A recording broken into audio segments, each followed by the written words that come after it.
ये कंफर्म कर दीजिए और ये वीडियो इज ओके। साथियों प्लीज कंफर्म कर दीजिए कि वॉइस इज ओके।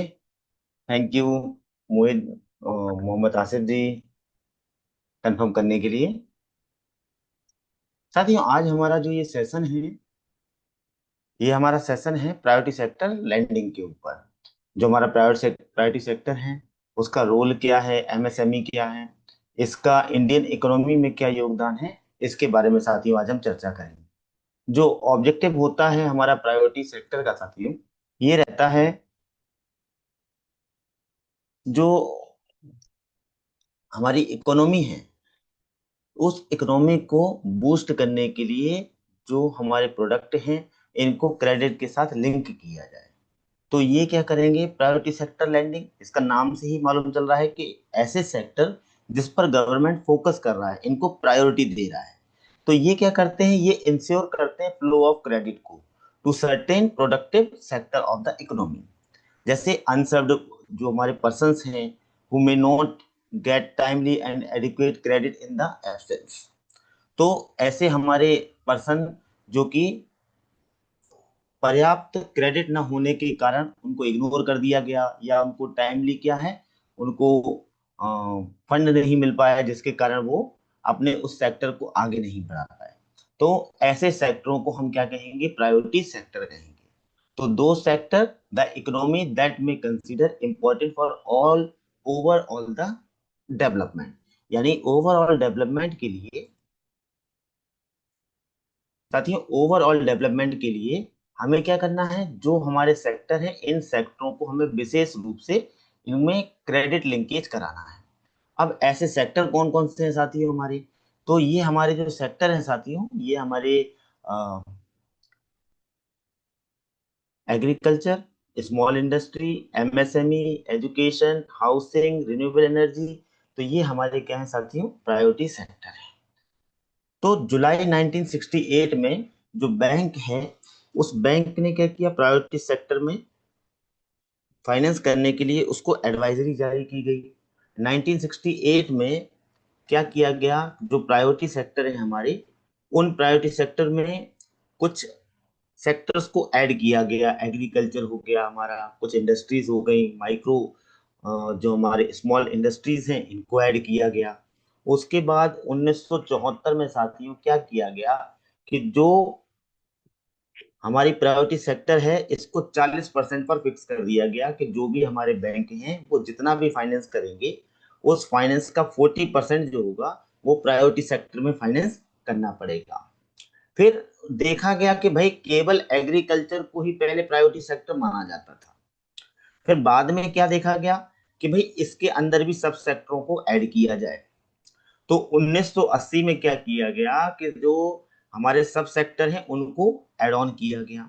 जो लेटेस्ट गाइडलाइन है साथियों जो हम लोग देख रहे हैं, ये हमारी 23 अप्रैल 2015 से इफेक्टिव है और इसकी जो डायरेक्शन है वो 1 अप्रैल 2025 से आई थी साथियों।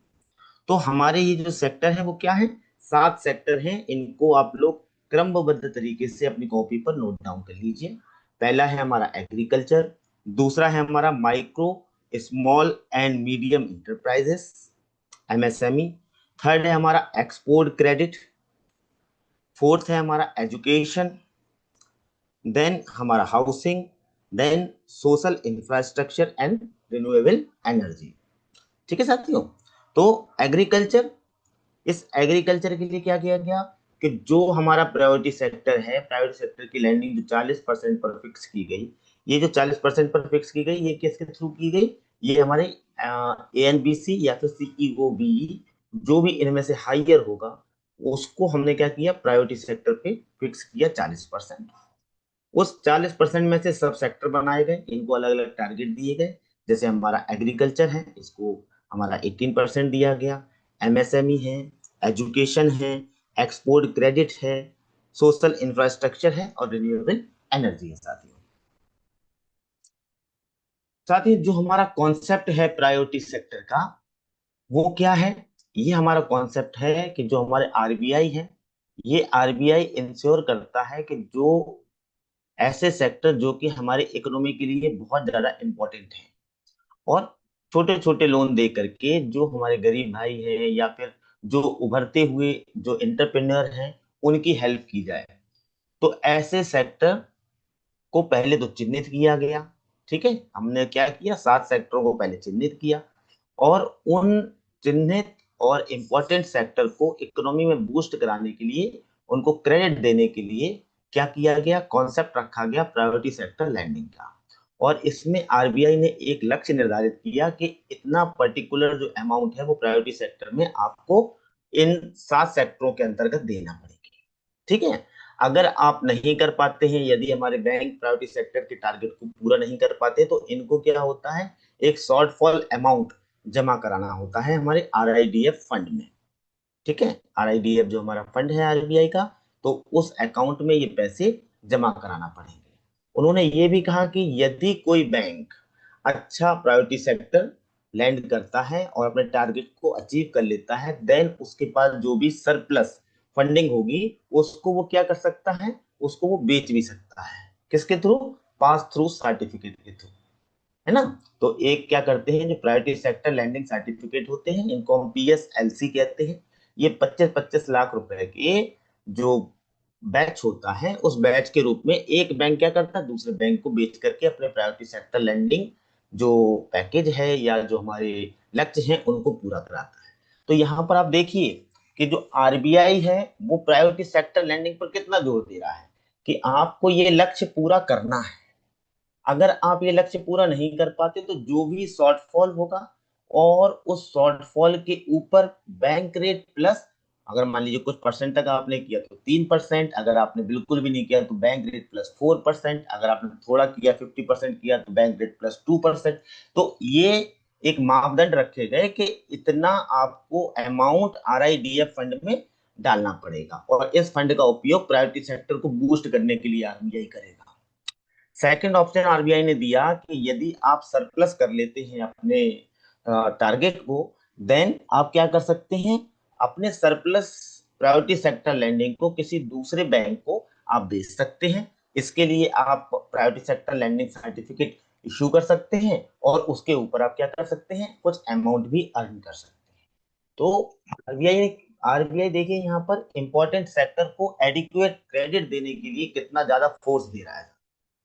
तो ये क्या है, इसका ऑब्जेक्टिव क्या है, अगर हम प्रायोरिटी सेक्टर को लोन देते हैं, देन उस कंडीशन में जो इंक्लूसिव ग्रोथ होगी उसको प्रमोट कर रहा है आरबीआई, जो वीकर सेक्टर है इनको सपोर्ट कर रहा है।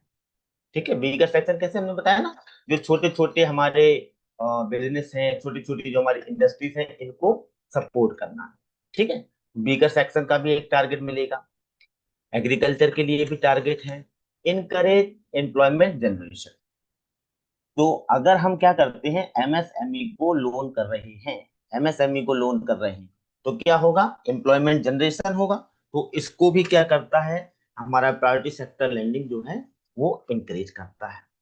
एग्रीकल्चर को बूस्ट भी कराता है। ठीक है ना, जो हमारा एग्रीकल्चर होगा उसको वो बूस्ट कराएगा। प्रायोरिटी सेक्टर लैंडिंग का जो फ्रेमवर्क है वो 1967 में क्या किया गया, इंट्रोड्यूस कराया गया साथी। Priority sector identified in India, according to the RBI, of following sector are classified under the priority sector। तो यहाँ पर देखिए आप, हमारा पहला है प्रायोरिटी सेक्टर, और उस प्रायोरिटी सेक्टर के अंतर्गत एग्रीकल्चर, एमएसएमई, एक्सपोर्ट क्रेडिट। तो एग्रीकल्चर तो हम सब समझते हैं। तो यहाँ पर एग्रीकल्चर क्या है, दोनों तरीके का एग्रीकल्चर, डायरेक्ट एग्रीकल्चर भी हो सकता है, इनडायरेक्ट एग्रीकल्चर भी हो सकता है। यानी अगर आपने एसएचजी को फाइनेंस किया तो ये डायरेक्ट है या इनडायरेक्ट है, तो ये क्या हो गया, हमारा इनडायरेक्ट एग्रीकल्चर हो गया। यदि आपने हार्वेस्टर को अगर फाइनेंस किया, ट्रैक्टर को फाइनेंस किया, तो ये क्या हो जाएगा, ये हमारा डायरेक्ट एग्रीकल्चर हो जाएगा। ठीक है, तो यहाँ पर हम क्या कर रहे हैं, एग्रीकल्चर को दो भागों में यहाँ पर डिवाइड किया गया, डायरेक्ट एग्रीकल्चर, इनडायरेक्ट एग्रीकल्चर। फिर इसके अंतर्गत भी क्या किया गया, जो हमारी एंसिलरीज एक्टिविटीज है इनमें भी सब सेक्शन कराए गए, जो कि आगे अपनी हमारी क्लास आएगी उसके अंदर हम देखेंगे। तो एग्रीकल्चर, इसमें क्या है, डायरेक्ट एग्रीकल्चर है, इनडायरेक्ट है, फार्मिंग है, इरिगेशन है, क्रॉप का प्रोडक्शन है, वर्मी कंपोस्ट है। ठीक है, केचुआ पालन हो गया, मत्स्य पालन हो गया, तो ये भी हमारे एग्रीकल्चर के पार्ट हो। एमएसएमई की बात करेंगे तो आपको ये बता दें साथियों कि एमएसएमई जो है ये हमारी जीडीपी का सबसे ज्यादा योगदान देने वाला सेक्टर है। तकरीबन 30%, 30% जो हमारी जीडीपी का कुल जीडीपी है वो हमारी एमएसएमई से आ रही है। तो आप सोचिए कि एमएसएमई के लिए देखिए हमारे प्रधानमंत्री जी जो है कितना ज्यादा फोर्स कर रहे हैं एमएसएमई के लिए। मेक इन इंडिया का इन्होंने पहले कॉन्सेप्ट निकाला, फिर इन्होंने क्या किया, विश्वकर्मा निकाला। और हमारे जो अलग अलग देश हैं यहाँ पर आप देखें, अलग अलग जो हमारे स्टेट हैं उन स्टेट में आप देखेंगे कि तो सीएम युवा उद्यमी योजना लागू की गई है ना। इसके साथ ही साथ पीएमईजीपी हो गया है ना, और भी हमारे स्टैंड अप इंडिया हो गया। तो ये बहुत सारी जो स्कीमें हैं वो हमारी माइक्रो और स्मॉल इंडस्ट्रीज को बूस्ट करने के लिए की गई।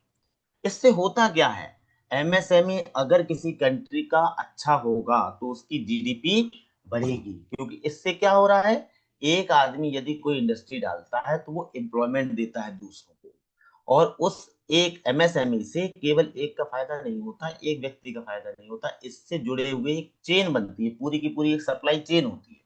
वो पूरी की पूरी जो हमारी सप्लाई चेन होती है वो बूस्ट होती है अगर हम एमएसएमई को फाइनेंस करें। जो हमारे अर्थशास्त्री हैं वो कहते हैं कि यदि किसी देश को अगर हमें क्या करना है, बूस्टअप करना है, उसकी जीडीपी को बढ़ाना है, तो हमें एमएसएमई को क्या करना होगा, बूस्ट करना होगा, उसको स्ट्रेंथन करना होगा। तो आप देखिए पहला सेक्टर है हमारा एग्रीकल्चर। ये बहुत इंपॉर्टेंट रोल प्ले करता है ना, क्योंकि अन्नदाता हैं ये, है ना, फार्मर्स हैं। तो इनसे फूड की जो हमारी नीड होती है वो पूरी होती है। जो हमारे एमएसएमई सेक्टर है ये एम्प्लॉयमेंट देता है, ये हमें उद्योग देता है, उद्योग धंधे देता है, कल कारखाने लगते हैं, तो इसको बूस्ट करेंगे तो हमारा देश की जीडीपी बढ़ेगी। एक्सपोर्ट क्रेडिट की बात करते हैं तो एक्सपोर्ट क्रेडिट से होता क्या है साथियों, एक्सपोर्ट क्रेडिट से हमें मिलती है, क्या मिलेगा, फॉरेन करेंसी मिलेगी। ठीक है, हम यहाँ पर सामान बनाएंगे, हम इसको एक्सपोर्ट करेंगे, बाहर भेजेंगे, तो हमारी कमाई किसमें होगी, डॉलर में होगी। ठीक है, तो हमारा क्या होगा, जब हम डॉलर में हमारे पास आएगा तो हमारा रुपये की जो शक्ति है वो बढ़ेगी, है ना, हमारे पास जो फॉरेन रिजर्व है उसका भंडार बढ़ेगा। ठीक है, तो मार्केट जो फ्लक्चुएशन है उससे हमारा देश बचा रहेगा। साथ ही साथ क्या होता है कि जब इंडिया से सामान बाहर जा रहा है तो वहां पर मुनाफा भी अच्छा मिलता है। ठीक है, क्योंकि डोमेस्टिक वाले जो बिजनेस होता है उसमें हम लोग क्या करते हैं, देखते हैं, और उसमें हमारा टैक्स वगैरह थोड़ा सा कम लगाते हैं, है ना, और इस तरीके से करते हैं कि भाई जो हमारे देश के नागरिक हैं वो ज्यादा से ज्यादा लाभान्वित हो। लेकिन जब हम एक्सपोर्ट करते हैं तो हमारा जो फर्स्ट प्रायोरिटी रहती है वो क्या होती है, वो होती है हमारा अर्न करना।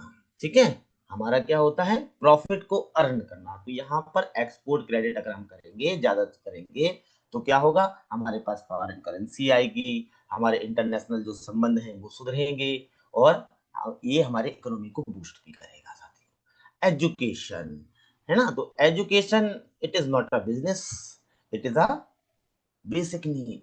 बट आजकल क्या हो रहा है कि एजुकेशन जो है ये भी बिजनेस बन गया भाई। तो एजुकेशन को बूस्ट अप नहीं किया, यदि हमने लोगों को फाइनेंस नहीं किया तो एजुकेशन ही नहीं ले पाएगा, है ना। अगर मान लीजिए कोई मिडिल क्लास का बच्चा है और उसको जो है ना कोई एमबीबीएस वगैरह कर रहा है और गलती से वो बड़ी इच्छा रखता है कि भाई मैं डॉक्टर बनूंगा, उसका जो है ना गवर्नमेंट सीट में नहीं होता, उसको प्राइवेट सीट में होता, तो उसका घर भी बिक जाएगा। ठीक है, 2 करोड़ 3 करोड़ इतनी फीस आ जाएगी उसकी। तो यहाँ पर क्या है कि एजुकेशन को बूस्ट अप करने के लिए हमारा बैंक जो है, जो हमारा आरबीआई है, वो इसमें क्या करता है, तरह तरह की सब्सिडी भी देता है, इंटरेस्ट सब्सिडी भी मिलती है, और इसको प्राइवेट सेक्टर में रखा गया। लेकिन इसके लिए क्या रखा गया, एक निश्चित अमाउंट रखा गया। ऐसा नहीं कि भाई 2 करोड़ का लोन लोगे तो पूरा 2 करोड़ का लोन जो है ना वो हमारा प्राइवेटी सेक्टर में चला जाएगा। ठीक है, 25 लाख रुपए तक का जो लोन होगा वो हमारा प्राइवेटी सेक्टर में जाएगा, उसके ऊपर का जो है वो नॉन प्राइवेटी सेक्टर में चला जाएगा। पूरा का पूरा 26 का भी करें तो पूरा हमारा जो 26 लाख है वो हमारा नॉन प्राइवेटी सेक्टर में चला जाए। तो इसके लिए क्या रखेगी, एक थ्रेशोल्ड रखेगी एजुकेशन के लिए। उसी प्रकार से हाउसिंग, अब हाउसिंग जो है ये क्या है, ये भी हमारा भाई प्रायोरिटी सेक्टर है।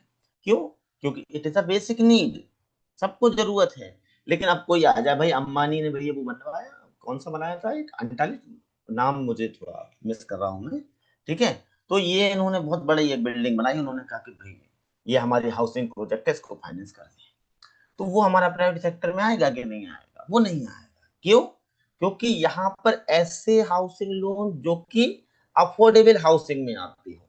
अफोर्डेबल हाउसिंग का मतलब अगर हम बात करें तो मोटे मोटे तौर पे हम कह सकते हैं कि भाई हमारे 60 स्क्वायर जो मीटर का होगा, मैक्सिमम इतना हो 60 स्क्वायर मीटर तक का, और उसमें जो कंस्ट्रक्शन हो वो, या जो हमारा फ्लोर जो एरिया है वो हमारा 30 स्क्वायर मीटर तक का होगा, तो हम इसको हाउसिंग के अंतर्गत मान लेंगे। यानी जो हमारे नॉर्मल पर्सन है, उनके पास घर नहीं है, उनको घर देने के लिए गवर्नमेंट क्या कर रहा है, हाउसिंग को प्राइवेटी सेक्टर के अंतर्गत लेके आया। तो इसमें भी क्या की है, इसमें भी एक थ्रेशोल्ड लगाई गई है कि इस अमाउंट तक का आप लोन ले रहे हैं तो वो हमारा प्राइवेटी सेक्टर में आएगा, इसके ऊपर लेंगे तो प्राइवेट सेक्टर में नहीं आएगा। तो थ्रेशोल्ड इसमें भी है। एक्सपोर्ट क्रेडिट में भी है भाई थ्रेशोल्ड। कैसे? इसमें भी है हमारा थ्रेशोल्ड है कि भाई कितने परसेंट तक का आपका जो एक्सपोर्ट अगर आप कर रहे हो तो वो प्राइवेट सेक्टर में बनना। जो कंपनियां हैं उनके पास क्या, उनको देखिएगा कि सबसे ज्यादा प्रॉफिट अर्न कहाँ हो रहा है, एक्सपोर्ट क्रेडिट में। वो कहेंगे भाई फाइनेंस करेंगे क्यों? बैंक कहेगा भाई मैं तो प्रॉफिट कमाने के लिए बैठा हूँ, एक्सपोर्ट में क्रेडिट करूंगा ताकि मुझे ज्यादा से ज्यादा मुनाफा हो। तो बाकी सेक्टर हमारे वंचित रह जाएंगे। इसलिए इसमें भी, इस पर भी क्या लगाई गई है, इसी तरह से हमारी माइक्रो स्मॉल और मीडियम इंटरप्राइजेस के ऊपर भी थ्रेशोल्ड लगी हुई है। सोशल इंफ्रास्ट्रक्चर की बात करेंगे साथियों, तो सोशल इंफ्रास्ट्रक्चर के अंतर्गत क्या आएगा, हमारा स्कूल आएगा, सैनिटेशन आएगा, हेल्थ केयर फैसिलिटीज जो है वो आ जाएंगी, है ना। ये भी बेसिक नीड है ना। स्कूल का बनना, ड्रिंकिंग वाटर जो है वो बहुत जरूरी है, उसके लिए इंफ्रास्ट्रक्चर तैयार कर रहे हैं, हेल्थ केयर सेंटर बना रहे हैं। ये हेल्थ केयर को ना कोरोना के बाद फिर ना ऐड किया गया साथियों, इसकी बहुत जरूरत पड़ी, है ना। कोरोना के टाइम पर देखा गया कि भाई होटलों को अस्पताल में तब्दील कराया गया। तो उधर पर ये जरूरत पड़ी। अच्छा, रिन्यूएबल एनर्जी को भी ऐड किया गया अभी। क्यों? क्योंकि भाई हम देख रहे हैं कि युद्ध हो रहा है, कहीं परेशानियां आ रही हैं, गैस सिलेंडर नहीं मिल रहा, पेट्रोल महंगा होने वाला है, डीजल महंगा हो जाएगा, दिल्ली में डीजल बंद कर दिया। तो इस तरीके की परेशानियों से क्या हो रहा है कि भाई पॉल्यूशन, जो हमारी वाह, और हमारा क्या हो सकता है, जो हम फॉरेन से हम लोग जो इंपोर्ट कर रहे हैं उसमें किसी भी प्रकार से आने वाली कमी, मार्केट रिस्क, इन सबको अगर हमें अवॉइड करना है और प्रॉपरली हमें अपने देश को चलाना है तो हमें रिन्यूएबल एनर्जी को यूज करना ही होगा, बिल्कुल करना होगा।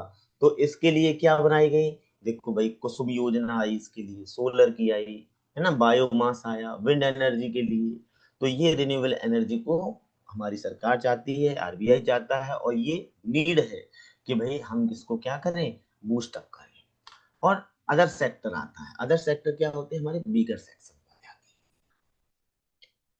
बीकर सेक्शन मतलब ऐसे गरीब व्यक्ति जो हमारे ऊपर की श्रेणियों में नहीं आए, इनके लिए भी थ्रेशोल्ड बनाई गई है कि भाई उनको अगर दे रहे हैं तो 2 लाख रुपए तक का इनको भी लोन दे दो, है ना।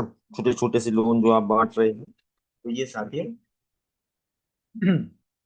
ये हमारे आ जाएंगे बीकर सेक्टर में। एक एक करके अब हम क्या करेंगे, इन सभी सेक्टरों के बारे में चर्चा करेंगे साथी। ठीक है, ये सभी के सभी जो सेक्टर होते हैं इनका बैलेंस रहना बहुत जरूरी है, और ये हमारे इकोनॉमिक जो डेवलपमेंट है इसके लिए अति आवश्यक है, एक क्रूशियल रोल अदा करते हैं साथियों। प्रायोरिटी सेक्टर की जो लैंडिंग टारगेट है साथियों, तो ये हमारा एएनबीसी और सीईओबीई के ऊपर निर्भर करता है।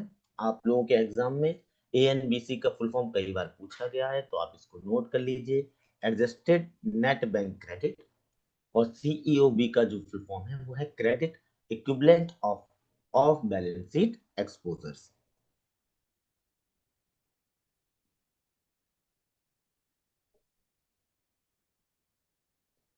किसी भी बैंक का जो एएनबीसी है, ठीक है, एएनबीसी क्या है, एडजस्टेड नेट बैंक क्रेडिट, यानी टोटल जो इसका एक फॉर्मूला है ना। आगे जो हमारी स्लाइड में होगा या फिर हम नेक्स्ट क्लास में देखेंगे कि हम एएनबीसी को कैसे कैलकुलेट करते हैं, ये भी हमारे एग्जाम में आ सकता है साथियों, आता है।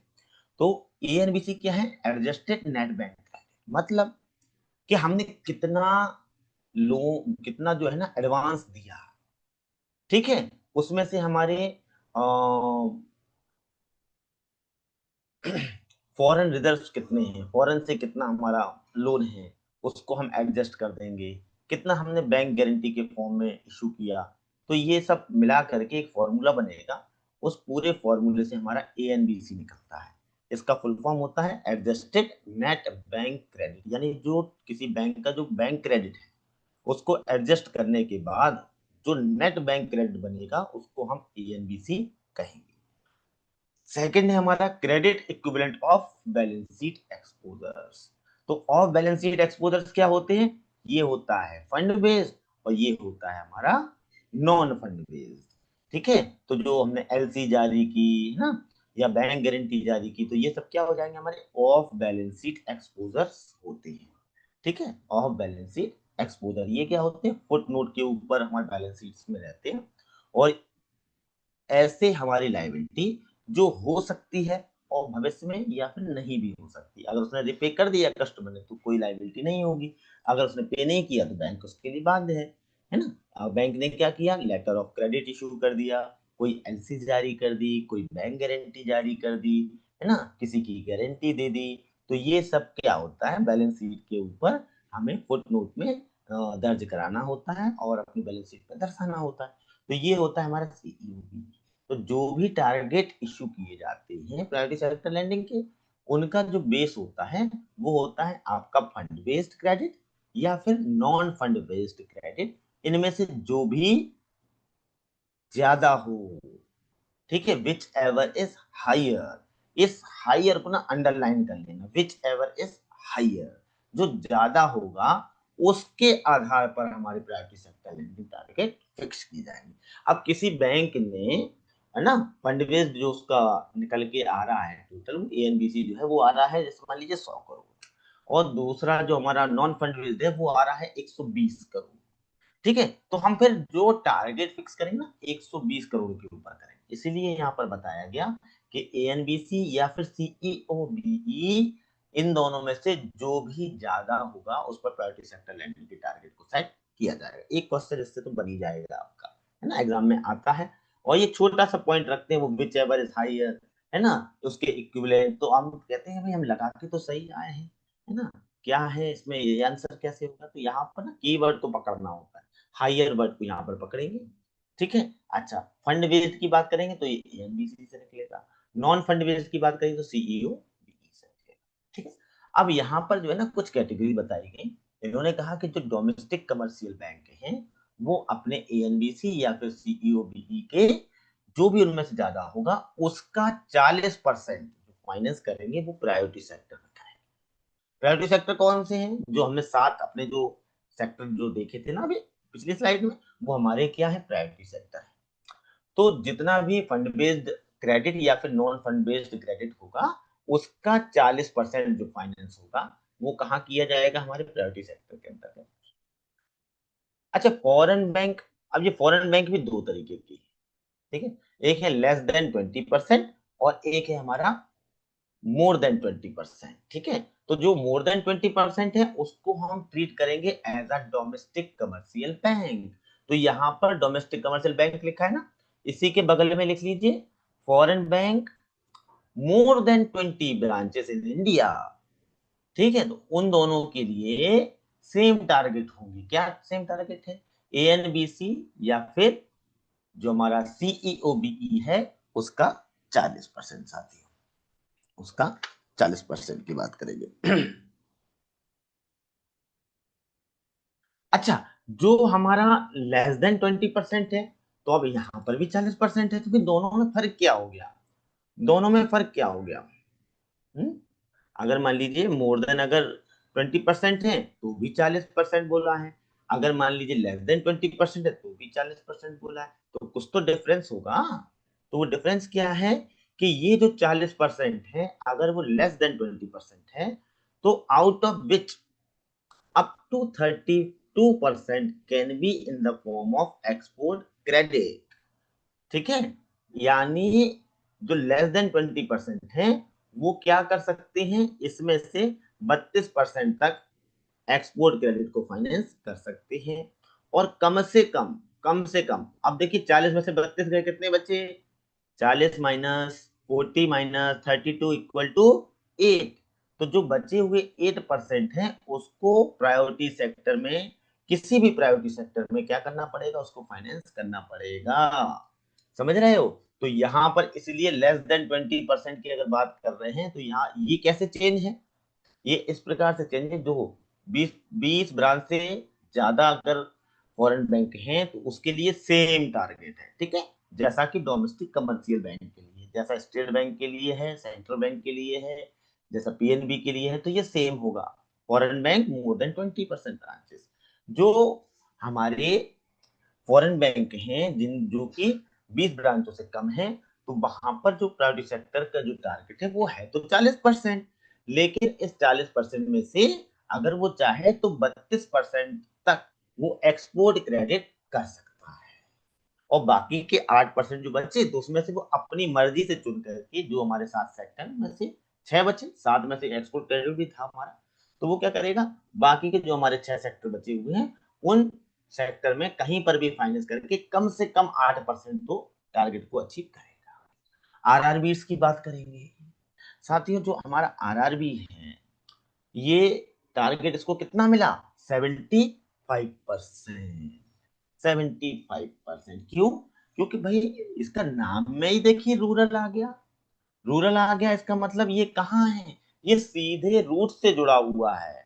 जो एक्चुअल प्रॉब्लम है या एक्चुअल जो इकोनॉमी को बूस्ट करना चाहती है गवर्नमेंट, ये डायरेक्ट उससे जुड़ा हुआ है। रीजनल रूरल बैंक्स, हमारे ग्रामीण बैंक्स, तो ये क्या है, इनके लिए जो टारगेट मिला वो 75% मिला है। इनको 75% मिला हुआ है।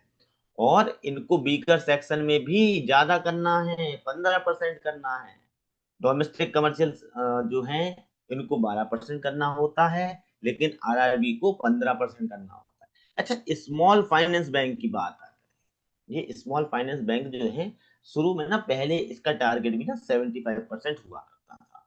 लेकिन ये क्या कर नहीं पा रहे थे, ये 75% को ना मैच नहीं कर पा रहे थे। और इस प्रकार से जो हमारे स्मॉल फाइनेंस बैंक को आप ऐसे समझ लीजिए, इसके साइड में लिख लो अर्बन कोऑपरेटिव बैंक्स। ठीक है ना? अर्बन कोऑपरेटिव बैंक डाल दीजिए। अब देखो हर जगह बैंक हो गए हैं, तो ये हमारे जो कोऑपरेटिव बैंक्स हैं या फिर हमारे स्मॉल फाइनेंस बैंक हैं, ये पूरा का पूरा अपना प्राइवेट सेक्टर लैंडिंग पर ज्यादा फोकस नहीं कर पा रहे थे।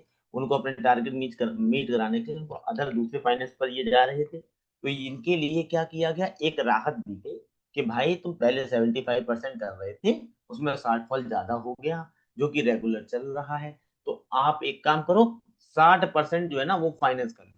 तो ये बहुत इंपॉर्टेंट क्वेश्चन है, आप इसको नोट कर लीजिए। जो स्मॉल फाइनेंस बैंक है इसमें लेटेस्ट चेंज आया है, तो इसके लिए प्राइवेटी सेक्टर लैंडिंग का टारगेट कितना है? 60%। आरआरबी के लिए कितना है? 75%। डोमेस्टिक कमर्शियल बैंक के लिए 40%। और foreign bank less than 20 branches के लिए 40% है, लेकिन इसमें से वो 32% एक्सपोर्ट क्रेडिट कर सकते हैं, 8% इनको अदर फाइनेंस करना होगा।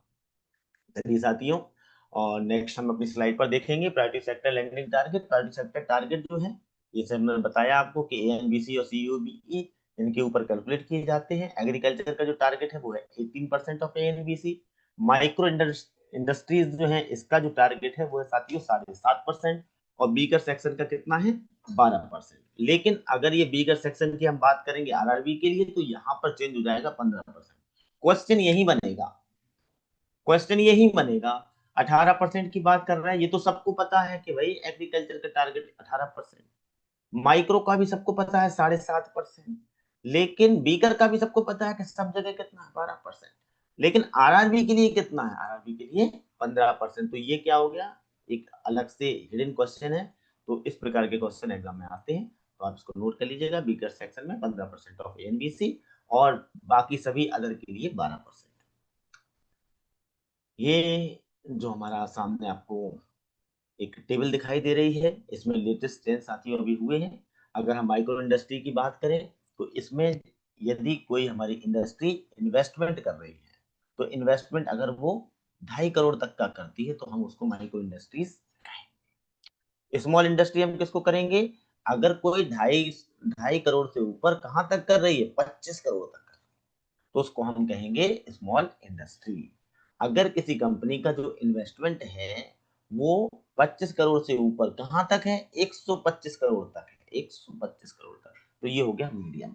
अब इनका 5-5 गुना कर दो तो आपका टर्नओवर आ जाएगा। ठीक है, जैसे 2.5 करोड़ का आप 5 गुना कर देंगे, यहाँ तो 4 गुना हुआ, तो 2.5 करोड़। और टर्नओवर की बात करेंगे तो यहाँ पर कितना है, 10 करोड़, है ना, 4 गुना है। ठीक है, तो 2.5 से 10 करोड़, 25 से 100 करोड़, और 125 से 500 करोड़, यानी 4 गुना कर दिए। जितना इन्वेस्टमेंट लिमिट है इसका 4 गुना कर देंगे तो टर्नओवर लिमिट आ जाएगी। इससे क्वेश्चन निश्चित रूप से आपको मिलेगा एग्जाम में। तो माइक्रो इंडस्ट्री के लिए 2.5 करोड़, स्मॉल के लिए 25 करोड़, और मीडियम के लिए 125 करोड़। अब इसका आप 4-4 गुना कर दीजिए, तो 2.5 करोड़ से 10 करोड़, 25 करोड़ से हमारा 100 करोड़, और 125 करोड़ से 500। अब एमएसएमई के बारे में इन सभी पर हम चर्चा कर चुके हैं साथियों। तो India has over 6 crore MSME employing more than 11 crore people.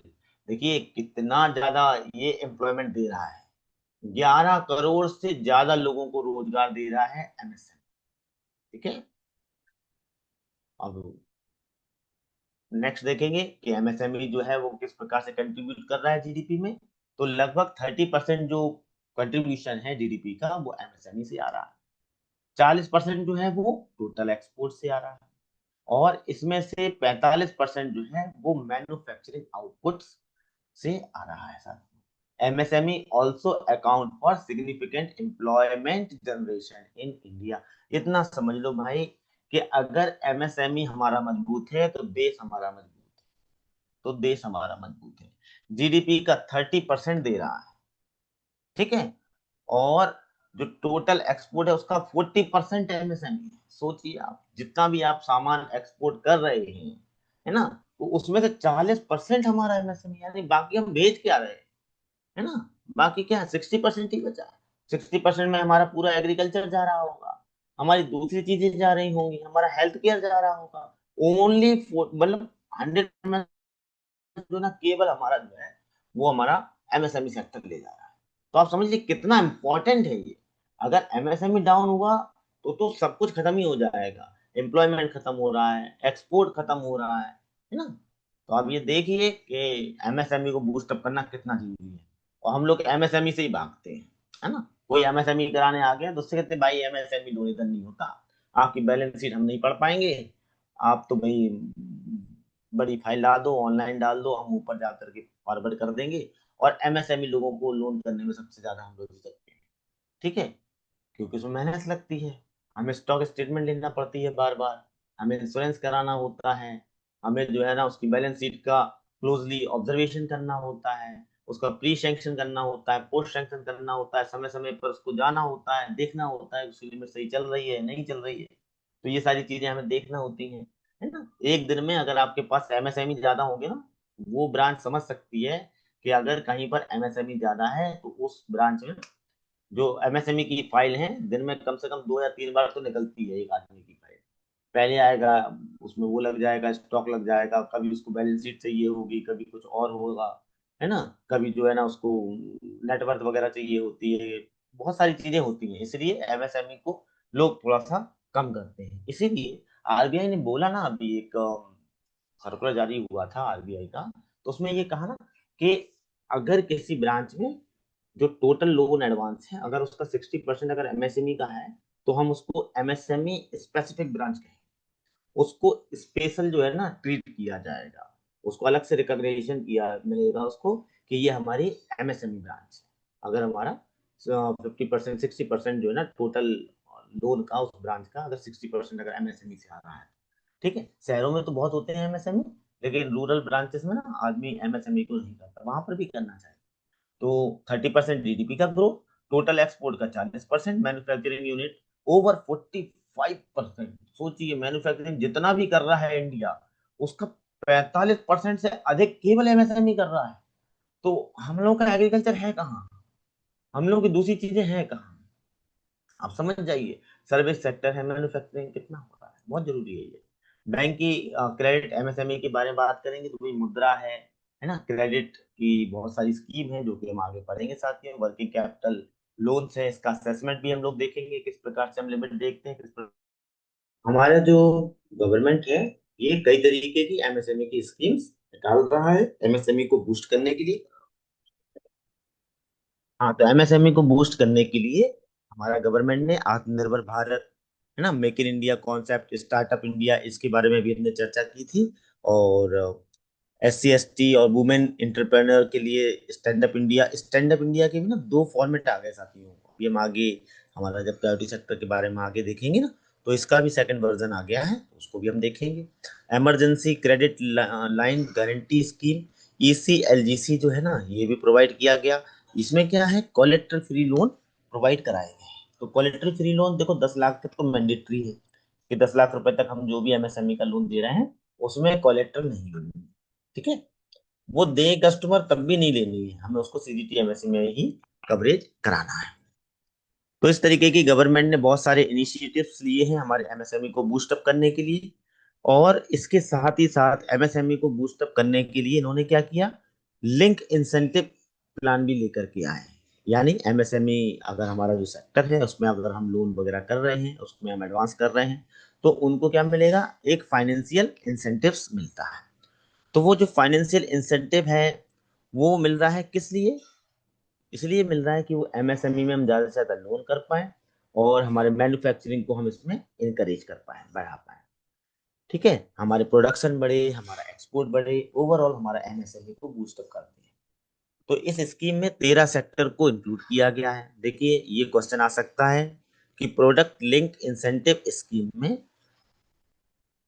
कितने सेक्टर को इंक्लूड किया गया है। तो ये क्या है, हमारा 13 सेक्टर, 13 सेक्टर को इसमें इंक्लूड किया गया है। कौन कौन से, इलेक्ट्रॉनिक्स हैं, फार्मास्यूटिकल हैं, ऑटोमोबाइल हैं एंड टेक्सटाइल है। आपने सुना होगा ODOP का नाम सुना होगा, है ना। तो ODOP के अंतर्गत कहीं टेक्सटाइल है, वो जगह जगह ना डिस्ट्रिक्ट के अकॉर्डिंग अलग अलग सेक्टर को बूस्टअप किया जा रहा है हमारे प्रोडक्ट को इंसेंटिव के साथ लिंक करके। गवर्नमेंट की बहुत सारी स्कीम और भी हैं जो आपकी स्क्रीन पर दिख रही हैं साथियों, है ना। डिजिटल MSME है, मुद्रा लोन है, हमारा उद्यमी मित्रा है, MSME संबंध है, बहुत सारे हैं, PMEGP है, CM युवा है, विश्वकर्मा स्कीम है। तो ये सारी सारी हमारी MSME की स्कीम्स हैं जो कि हमारा गवर्नमेंट इनमें इंटरेस्ट सबवेंशन देता है या फिर कैपिटल सब्सिडी देता है या बैकएंड सब्सिडी देता है, ताकि हमारा MSME बूस्ट हो पाए और एम्प्लॉयमेंट जनरेशन हो सके। साथ ही जो हमारा MSME है वो हमारे इंडियन इकोनॉमी की बैकबोन है। ठीक है, बहुत जरूरी है, बैकबोन है हमारे इंडियन इकोनॉमी की। क्यों, क्योंकि इससे एम्प्लॉयमेंट आता है, ये इंटरप्रेन्योरशिप को प्रमोट करता है, ये एक्सपोर्ट को सपोर्ट करता है। एक्सपोर्ट को करना ना, देखिए हमने बताया था ना 40%, 45% के अप्रॉक्स जो है ना, लगभग ये हमारा एक्सपोर्ट का हिस्सा लिए बैठा है हमारा एक्सपोर्ट, जो हमारा MSME है। तो कितना जरूरी है ये, है ना। यहाँ पर आप देखेंगे कि जो हमारा MSME है इसमें low investment and provide quick returns. आपका कोई भी अगर कंपनी डालते हैं, कोई बिजनेस करते हैं, उसमें इन्वेस्टमेंट शुरू हमारा थोड़ा सा कम रहता है और जब उसके रिटर्न्स हैं वो बहुत जल्दी मिलने लगते हैं MSME के अंतर्गत। तो साथियों ये कुछ इंपॉर्टेंट पॉइंट्स हैं जो आज हमने चर्चा की कि 1967 में प्रायोरिटी सेक्टर लैंडिंग को इंट्रोड्यूस किया गया। कमर्शियल बैंक जो है उनके लिए प्रायोरिटी सेक्टर की जो लैंडिंग है वो 40% ऑफ ANBC और CEOBE whichever is higher. ठीक है, ये रखा गया। एग्रीकल्चर का जो टारगेट है वो 18% रखा गया। MSME की जो डेफिनेशन है ये समय समय पर बार बार रिवाइज हुई है। ठीक है, अभी लेटेस्ट जो हमारी गाइडलाइंस है उसके अनुसार आप इसको इस तरह से याद कर सकते हैं, 2.5 करोड़, 25 करोड़ और हमारा 125 करोड़, और इनका आप 4 गुना कर देंगे तो टर्नओवर आ जाएगा। ठीक है, MSME का जो कंट्रीब्यूशन है ये लगभग 30% है हमारे GDP का। साथियों साथियों इसी के साथ हमारा ये सेशन आज समाप्त हो रहा है और प्रायोरिटी सेक्टर को हम आगे जारी रखेंगे, इसको पूरा करेंगे। साथियों खुद पर भरोसा रखो, सब मुमकिन है, मेहनत चुपचाप करो, कामयाबी शोर मचाएगी।